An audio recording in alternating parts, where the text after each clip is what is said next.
बड़े बड़े मंचों पे जब हम जाते हैं तो हम एक घोषणा करते हैं कि हमने विश्व को युद्ध ना देकर के बुद्ध दिया, इसी प्रकार से भोग ना देकर के योग की अवधारणा को समाज में व्याप्त किया, जिसके माध्यम से हम ना कि भारत देश में अपितु इससे इतर अंतरराष्ट्रीय स्तर पर अपनी ख्याति को अर्जित कर रहे हैं।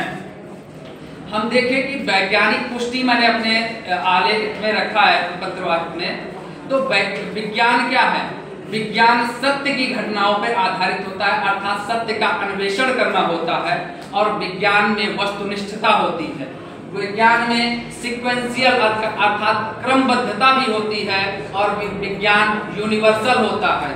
इसके साथ साथ विज्ञान को प्रत्यक्षदर्शी और लैब में प्रयोगशाला में हम उसको सिद्ध भी कर सकते हैं।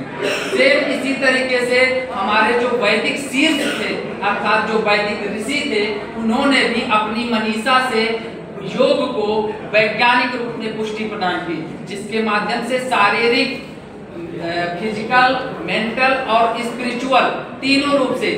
फिजिकल कैसे है? जो हमारी बॉडी है, हमारे वैदिक शीर्ष ने इसको लेबोरेटरी बनाया, अर्थात कि लैब बनाया, और जो माइंड है उसको साइकोलॉजिकल लेवल पे रखा, और जो हमारा सोल अर्थात आत्मा थी उसको स्पिरिचुअल लेवल पे ला करके स्थान दिया। जिस प्रकार से हम एक लैब में जाते हैं साइंस के, तो वहाँ हमें एक परीक्षण करने के लिए कुछ इक्विपमेंट चाहिए होते हैं, उसी प्रकार से इक्विपमेंट के रूप में हमारे वैदिक शीर्ष ने हमारे शरीर को रखा। इसी प्रकार से देखें तो हम योग में देखें स्वास्थ्य की अवधारणा। तो स्वास्थ्य में WHO ने जो स्वास्थ्य को डिफाइन किया, health is a state of complete physical, mental and social wellbeing and not merely the absence of disease और इन्फॉर्मिटी। अंततः फिर और अपने आलेख को और बढ़ाते हुए मैंने एक टाइम्स इंडियन एक्सप्रेस में जर्मनी के ओन शहर में पब्लिश्ड एक सुप्रीम कोर्ट के जज थे श्री कृष्ण अय्यर जी का मैंने एक स्टेटमेंट लिया है। उन्होंने एक शोध को दिया जिस शोध का टाइटल था वैदिक technology for crime prevention. Crime prevention को हम वैदिक टेक्नोलॉजी के माध्यम से कैसे कम कर सकते हैं। तो उन्होंने अपने कंक्लूजन के रूप में बताया कि जो योग की ध्यान पद्धति है उसको अपनाने से जुर्म करने, शराबी, नशाखोरी इत्यादि व्यक्तियों की अंतश्चेतना को जागृत कर और उनका सुधार किया जा सकता है, अर्थात उनके मानसिक स्तर में इस तरीके सकारात्मक परिवर्तन की ओर उन्होंने बात किया। अंततः मैं और वैज्ञानिक पुष्टियों के अपने लेख में बात किया हूँ। निष्कर्ष के रूप में अपनी बातों को रखते हुए मैं उससे पूर्व एक ओशो रजनीश का भी एक स्टेटमेंट बता देना चाहता हूँ।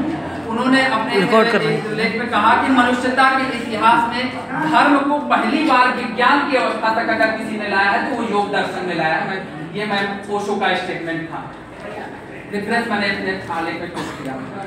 अंततः एक रेफरेंस निष्कर्ष के रूप में मैं यही कहूँगा कि मनुष्य अगर सकारात्मक विचारों को अपने जीवन में अपना ले तो ऐसा वो कर्म करता जाए तो इससे तो वह सकारात्मक ऊर्जा का सकारात्मक कर्म को अपनाते हुए सकारात्मक ऊर्जा तक वह पहुंच सकता है, और इसके माध्यम से वो चिंता, तनाव, अवसाद इत्यादि विकार को दूर कर सकता है। और इन सब के माध्यम से जब वो दूर कर लेगा तो आध्यात्मिक बल प्राप्त करेगा, और मनुष्य को शारीरिक, मानसिक व आध्यात्मिक संतुलन की आवश्यकता होती है, और इसके समन्वय हुए योग की आवश्यकता है।